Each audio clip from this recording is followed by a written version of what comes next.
wenn wir in immer kleinere Dimensionen vordringen, etwa vom Gehirn zu den Nervenzellen, in die Mikrotubuli und dann in deren Unterstrukturen zu den Atomen und zu noch kleinerem, denn Atome sind ja hauptsächlich nur leerer Raum zwischen dem Kern und den Elektronen, und dann noch zu viel kleinerem, dann erscheint alles als glatte Oberfläche. Aber schließlich erreichen wir eine Ebene, wo es etwas Grobes oder eine Unregelmäßigkeit gibt.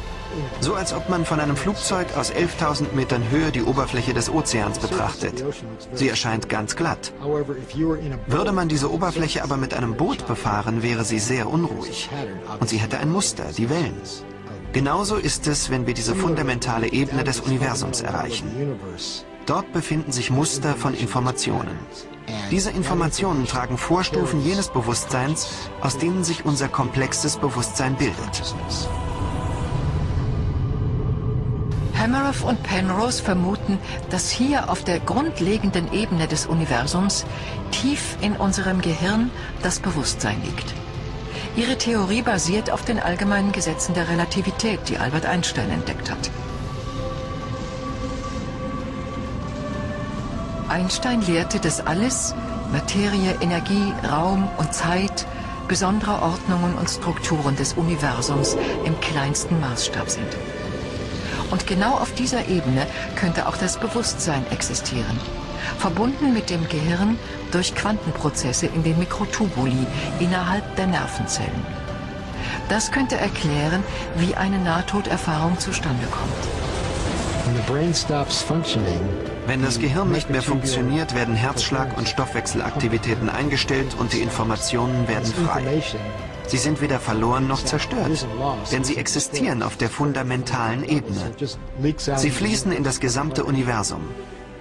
Aber anstatt sich zu zerstreuen und zu verteilen, bleiben sie aufgrund eines anderen seltsamen Phänomens, der sogenannten Quantenkohärenz, zusammen. Dadurch ist es dem Bewusstsein möglich, wenigstens zeitweilig außerhalb des Körpers zu existieren.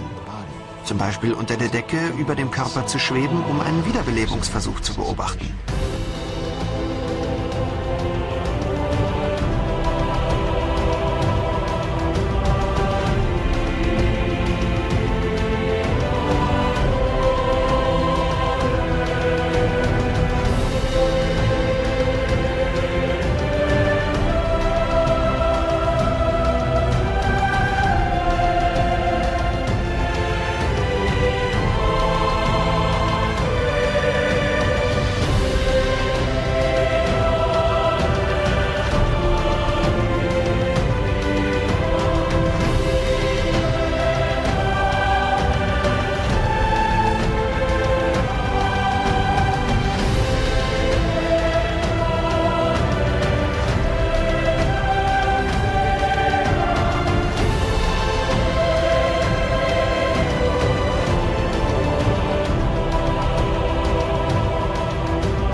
Jesus.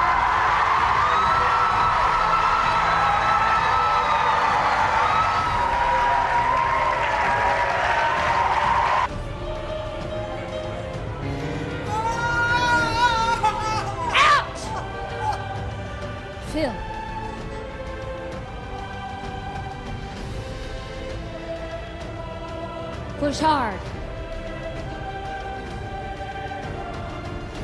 Push. I don't want to make you do this, but some people have never seen a miracle. I want you to tell them what just happened, baby. Oh my God. Oh my God. Oh my God. Mire nada más. ¿Cómo me dices que te llamas? Alejandro, ¿estás listo para recibir tu milagro? ¿Crees que lo puedes recibir hoy?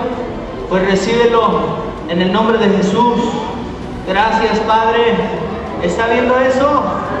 Aleluya. Aleluya. Gracias, Jesús. Gracias, Jesús. Amén.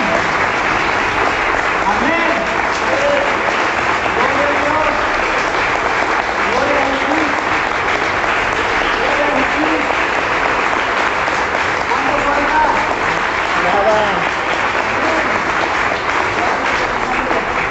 Revísate. ¿Qué pasó? Ya me siento bien. Oye, ¿sentiste cuando estaba creciendo ese pie? Sí, un costillero. ¿Y el dolor? Nada. ¡Aleluya! Gloria a Dios. ¿Lo vio? Jesus. He was just a typical person, a sinner, did not know God. He attended a church service, and God was healing people. And so he was born deaf. God gives you your hearing. Will you surrender your life to the Messiah Jesus? And he said, yes. I said, do you really mean that? He said, yes. And so he told me, I don't believe anything's going to happen. So I prayed for him in the name of the Messiah Jesus. And then when I tested, of course, I tested his hearing to make sure he was deaf beforehand. And when I tested his hearing after the prayer, he literally leaped back. And his eyes opened up because he could hear out of a deformed, deaf ear. And instantly, he gives his life to the Messiah. Yeah, back. Right there. Okay. And now I command you, metal, dissolve now. Be replaced with bone now. Be bone, be created. Come from the third heaven. You can do it now. You've got bone there. The metal's gone. You can do anything you want. You won't find the pain. You need to try harder.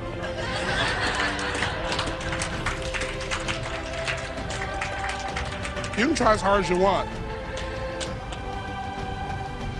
I expected to be there, so it's... I know, but you got a miracle.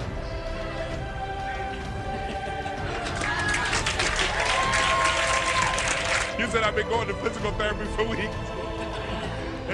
They did the best they could.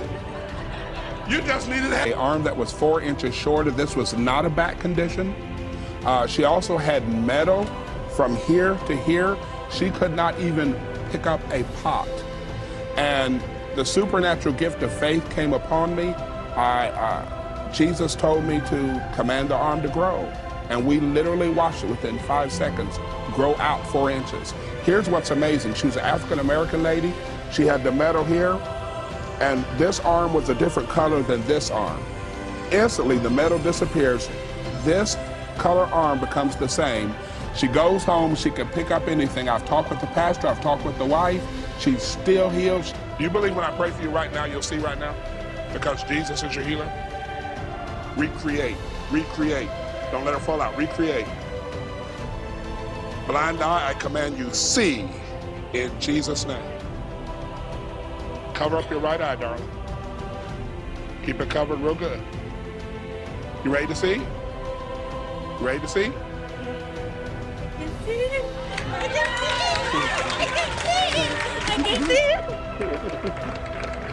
Auch in dem Traum ist ihm ein Mann erschienen und er hat über das ganze Gesicht geleuchtet und ihn umarmt und da war einfach so eine Liebe da und der Mann hat im Traum zu ihm gesagt, ich bin Jesus. He was completely blind in both eyes and the Lord opened up his eyes. The deaf ear open. Can you hear? Yes.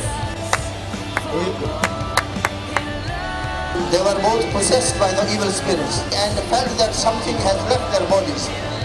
You do not see with that eye? Okay, now cover that eye.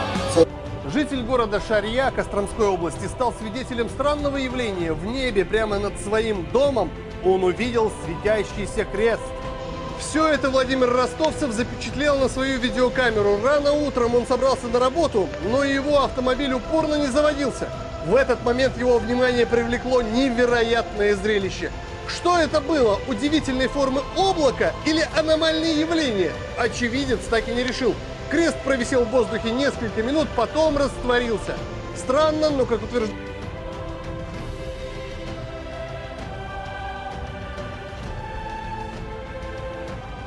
My immune system was not fighting back. Now, you have a picture of that. Would you show us that? Absolutely.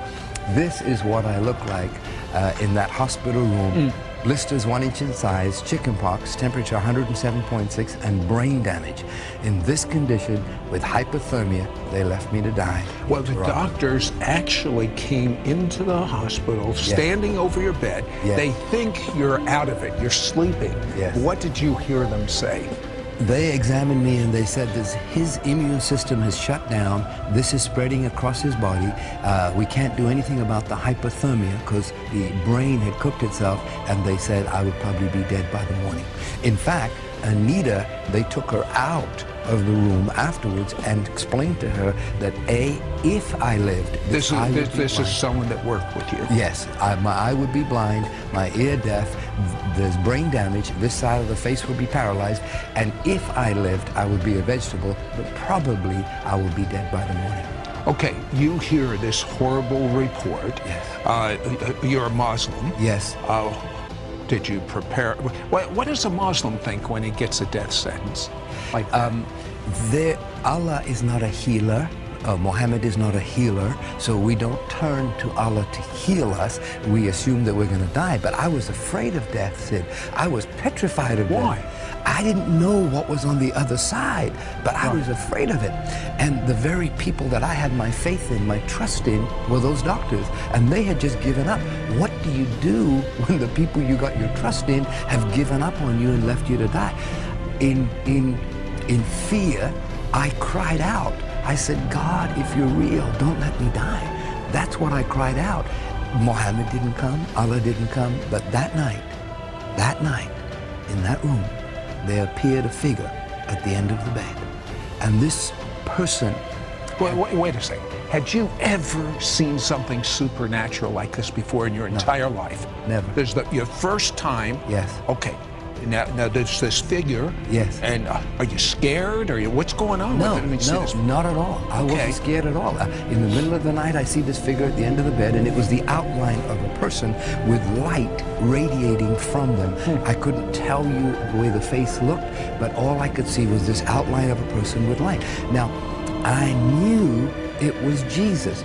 These people come to me and they say, but you're a Muslim. Muslims don't know Jesus. Oh, yes, they do. If you read the Quran, Jesus is mentioned many times as a good man, as a healer, as a prophet. Even his birth is mentioned, and that he healed people. But the main thing I understand about Islam, they say God has no son. I mean, look at the mosque when they have it right on top in Jerusalem. That's right, he has no son.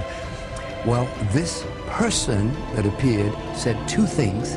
I'm the God of the Christians, and I'm the God of Abraham, Isaac, and Jacob. Wait a second. As a Muslim, isn't it Abraham, Ishmael, and Jacob? That's right. Ishmael was supposed to be the firstborn, not Isaac, but that's not what this person said. Abraham, Isaac. So to me, it meant a whole lot. But even more astounding was that the next morning,